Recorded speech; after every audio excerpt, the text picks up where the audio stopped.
remains to be one of the most unpredictable parts of this lineup for a majority of us. The Zetian pick really hurts the damage potential numbers of SRG, but they do have the damage, a lot of them, but not a lot of magic. It's a lot of physical that they're packing. Is it enough? Will a Zetian suddenly coming back be enough to bring us to a game number 3, or will Liquid lock in their knockout slot here and now with this one? Let's find out as we see that the jungle start is going to be on the same side, mirrored side of the map. They're going to start on the top side and end up down by the bottom where the EXP laners are clashing it out currently.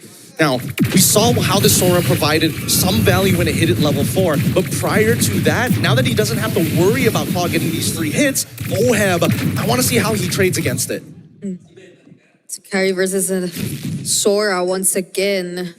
We've seen enough of how Innocent actually gets to activate this hero. But I guess it's gonna be a bit concerning if we don't get to see it coupled with the right amount of damage. Again, we've pointed out Stormy as the Zetian. In the early stages, I would argue there is damage. Oh, yeah. As someone who plays a lot of mid lane, it is annoying to deal with a Zetian in the lane. It's just that if the rest of the team doesn't get the start that they want, doesn't get the lead, if you're trying to make a comeback, the Zetian isn't the right hero for that. But definitely you can use it to bully the Kimi in the lanes. I think the important thing is that everybody just wants to win their lane as hard as they can to buy time and space for Sakai's to farm back up. That's why Yums, he's keeping a pretty close eye on where Carl TZ is going to be, and JP is now looking for potential cracks to punish their opponents. Oh, he charged the Unbreakable far enough to taunt Cram. Sanford, does he have the damage to deal with him though? He spots Humes and decides to not go any further. Who got the gold Crab? Carl did. Okay. Looks like. I wasn't able to get to Sakai's. If he did, he would be able to take level 4 there. Up top, Innocent cutting the lane behind Oheb. Yep, he's going to participate for the upcoming turtle fight here, and they don't care whether support's at level 4 or not. They're going to rush this here and now. Oh, Carl TZ spots Humes. JP's really low though. Innocent going in. Sanji, does he have the damage? Oh, there's the ultimate already coming in from the Zip. Abrasers ran from Carl! And Humes is actually first blood. The flicker too from Sanford, but he might just get traded out here. The turtle goes over to SRG. Innocent just walked away from it. Yeah. It's like land here. Don't worry about it. Sidestep. Sanford, a little bit too greedy with that attempt. I think it was just definitely looking to finish off Innocent. It really hurt Liquid's chances there. The Sanji also was not level 4. Stormy was able to get there first. And this is what you want with the comp around the Zetian. Get that early game going strong. Looks like it's going to be the 2-finger setup for some guys. As we see him contest once again for the Litho Wanderer. Not even close. There's just too many members here on this side of the map. So they're just going to chill, back out, look to scale. Okay. Raging Slash. Burden Call and Yo-Yo Blitz also committed by Cram here, but Sanford will just clear the lane for now. Be able to bring Cram low, and it looks like he will be able to get the EXP Crab. Unless. Yeah, no, it went to Sanford. Okay. Well, I think that the level lead doesn't really... Humes finds Carl TZ. There's the counter AOG from JP though, and it doesn't connect with the A or the Appraiser's Wrath. Humes gets on here. Sanford trying to go for him, but he still has the Jinko Doter position, and the Fury of the Phoenix stops them from further chasing. The wild part is that Stormy was holding on to that for quite some time. Yeah, I thought... Is he? He's dead. Oh, he catches him right at the very edge with the ult. Real nice usage. Yeah, peak across the board. Stormy not using the ultimate meant that, yeah, they weren't able to get a burst, but that meant that they had a way to escape when the rest of Liquid were chasing them. So if that was an active call by Stormy to hold on to his ultimate for the retreat, it's a great call. Yeah, they'd be used either way, depending on whatever they need. But the turtle is coming up, and compared to the first instance that we saw these two go, Sakai stole it. He stole it, but he doesn't have retry anymore, and that's going to be Carl's call to say, hey, we got to do this right here, right now. If not, it's going to be too late. Yep, and compared to Turtle 1, everyone's not that low. Oh, there's something happening up top. But before we get to even look at that, Team Liquid takes the objective in exchange of Oheb. The guys in Innocent juggled under the tower to take that carry down. And OHEB has been struggling in the lane against that Sora. Good thing Liquid is packing a 2-carry lineup, so now they also have Sanji, who did not have the best game as well. So in terms of the major damage dealers, Liquids are struggling. Yeah, they're gonna wait for a bit more. Ooh. So good. So smart of you. Don't need to take the second half. Get that Purify out of there as soon as possible. But notice, 2K gold lead for the side of Selangor Red Giants. If it breaks 4, we should be worried. Yeah. That should mean that SRG are in a much more comfortable spot. Innocent, good read. Stormbind OHEB does not have a way out. JP couldn't even save him there. Not even the traction pulse is going to connect against the members of SRG. Absolutely bodied. OHEB is just straight up losing lane against Innocent. The Sora doing really well against that carry. Yeah. No amount of dashes could really keep him safe. Yeah, and you can see, based on the goal difference here, literally 900 ahead for the side of Sakai's. From Cram's side, he's already pushed up to 400. Down by the goal lane, Innocent is winning by 1,000. Sanji has a slightly bigger lead compared to the Zetian, but that's only like 26 gold in the glowing wand only. First along with the item. full build boots at 6 minutes in. Mean is going to take a lot of time for Team Liquid. Ferocious Scythe only for this carry. While still on the way to the Dominus Ice is JP. It's gonna take a bit more time before we see Liquid actively winning the fights, honestly, because they are trying to look for those fights. And we see it time and time again, but it's just that we don't get to feel as much damage yet from the likes of Sanji, from the likes of OHEB. They're clearly trying to catch up. So maybe we might see a similar game plan as what Liquid did earlier, but not like this. Not when SRG have their eyes set on OHEB and shutting him down. I don't know whether this is going to be worth it at the end of the day. Eventually, Innocent will start to fall off and OHEB will start to scale.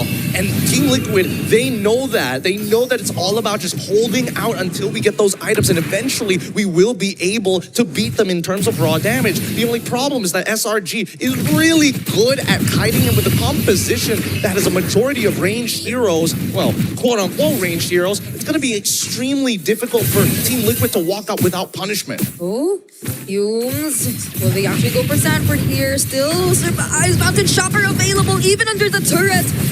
There goes Sakai's. He gets to generate a bit of shield, but that's 3 members of SRG. Now TL will try to look for the trade in the mid lane. AUG doesn't necessarily go there. Innocent finds a setup, and so will Humes. And Liquid fail to find a kill. It's all SRG right now. And they get to take down all 5. What a covert flank. A slight delay, a preemptive flicker from Stormy, an AOG to try and take out mid-tier 1, ended up with a team wipeout after they saw the dive onto Sanford. Rather crazy, and Sakai's still has more to give. Oh, now Sanford's all alone under the turret, and he gets to receive the way of the dragon. Doesn't even get to clear the minions as SRG takes him down. Innocent going in once again. There's the traction pulse from Sanji. 1 by 1, Liquid are trying to chase, but the kiting's just too good for SRG. Do they have the damage though? Abraser's Wrath already used. Crab finds the members of the backlines, and that's already enough for Team Liquid to run away. It's like the last game didn't even happen for SRG, as now they look completely dominant against Team Liquid. 6,000 and great map rotations all across the board, shutting down OHEB, shutting down Sanford, and now they're looking to shut down the center of the map, meaning Liquid are gonna have to crawl back from a major deficit here. I mean, Team Liquid already made a pretty big mistake when they decided, you know what? We're going to trade your mid T1 for my bot T1. And that was not how it played out. And the Selangor Red Giants, I think at this point, understand they have the lead. The question is, how do I force it onto Team Liquid without losing too much? Yeah. But the difference is that Liquid 2 can't just really let OHEB go out by himself too much. Oh, the Wheel of the Dragon got cancelled though. By the taunt from Carl Jeezy, Sanford going with the Bravest Fighter, 2-man stun with the Mountain Shocker. That was an almost team fight, but Liquid stayed patient. Yeah, you see SRG though with how they're moving, they force out the other members of Liquid around that Lord. Although JP, Sanji, and Sanford are still here, Stormy and Sakai's are holding a very good position. This looks like it might go to SRG. Oh, everyone's getting poked down really, really low. Set. JP's already half HP too. Owen will be able to join here. Carl TZ going in. It's going to be a wretched battle. And Sakai's wins it out. Innocent with the setup. He catches two. And now JP is down in exchange of Yubes. But then Sanji has nowhere to run. Carl TZ's down as well. It's only Sanford and OM all alive. But the Cyclone Eye. Stormy might just walk out of this alive. Sanford going in. He will get the kill. But so will he go down. Well played, Stormy. His passive comes up. He knows he can buy at least half a second if he makes contact with Sanford, and he guarantees an equal trade. JP could look to block this wave. It's not worth it. Just let it go. Sanji's coming up. Carl TZ's coming up. Oheb is here to protect. Keep hold of the inhibitors. Yeah, he won't allow it to pop the Holy Shield. The Lord is still going to be marching up top. Liquid forced that fight because they knew they wanted to minimize the impact of this Lord. Innocent spots out Carl, and Innocent will get out. Liquid will be able to stop the Lord from getting anywhere close to the base turrets.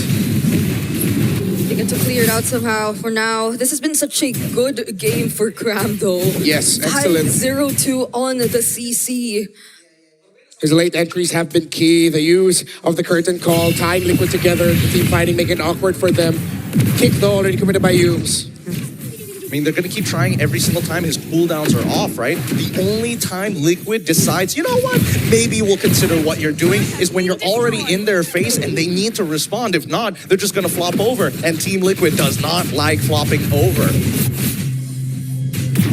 7K, almost 8K for SRG. The gold lead in game number 1 never reached this point. But now SRG have complete control over this game. Yeah. I feel like one of the major catalysts of this has been Yu's presence on this show. He's just been constantly map marking. And because he has 2 other heroes with him that gives him global vision, well, no wonder Team Liquid feel like they've just been checked all throughout the game. Because literally, they have been. You have the Cho seeing vision with his own body. And then you have the ultimate of Zetya, the ultimate of the Yi Sun-shin as well. Oh, they spot. He double checks it. No way he double checks it. Good read. Who does that? Who double checks that bush of all places? It's that feeling. I wouldn't be surprised if even it was Sanji calling, hey, Dad, I feel like someone's here. And yes, they call him Dad. Oh. Yeah, such a cute way to address the roamer. It's like, Dad, there's someone here.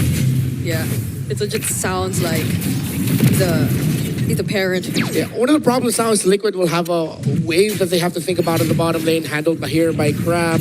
The mid lane will get easily cleared out here by SRG. Definitely all signs point to SRG having the less awkward position when we get into the second Lord of the game, which might mean an easier time for the guys to just retro yet. Carl TZ isn't even level 15 yet. So Liquid will have to really work for it if they want to get this Lord. It begins with managing the minion waves, and then if they can find a push, then they can go for the full take. But with how well SRG's been managing the map, that might be way too tough. I mean, we say that, but they're still prone to mistakes. Like Sakai is the only reason why he's 4-1 and 11, especially when he was 4-0 and 11, was because he just didn't check the bush, right? They just no resources to check it, and he just walked into Oheb. Okay. And now as they contest, right? Oh, Innocent! Innocent catches 2. There's the Fury of the Phoenix as well. But will they actually commit to this fight? Sanford going in with a Land Shaker. Oh, but JP cannot tank the damage. That's a monster kill for Crab. And -1 for Liquid. A lot They of still ults. try. They're still waiting for the bravest fighter to come back. Carl TZ will now have to help share the load of holding the front while Cram is pushing the mid lane. They don't need to do anything. They can reset this right now. They've got a pushing wave down bot side, a net pushing wave on the mid. Top side, they can start effective, but now they get into a fight. There goes the bravest fighter. And it's cooldown. It's a shutdown for Sanford onto Crab. But Innocent in the back line. Fights Sanji and Oheb. Carl TZ shuts him down though. But that's already 3 members gone. But the flicker still catches up to Sanford. JP will be here. But now he's all alone. Can he clear the waves? He's still trying, he's holding, he's trying to go after the guys to force him back. There's still minion waves. Oh, the immortality popped. Now the AOG, only come one on. is the turret. JP gets to AOG out, but there's still 1 minion left. And Sakai just bursts him down. we are going to a game number 3. Tell me this ain't like best goddamn series you've watched so far. 1-1 is the scoreline. SRG, make this competitive. No better way to end this day on the Swiss stage. When Giants and Titans face each other, we will go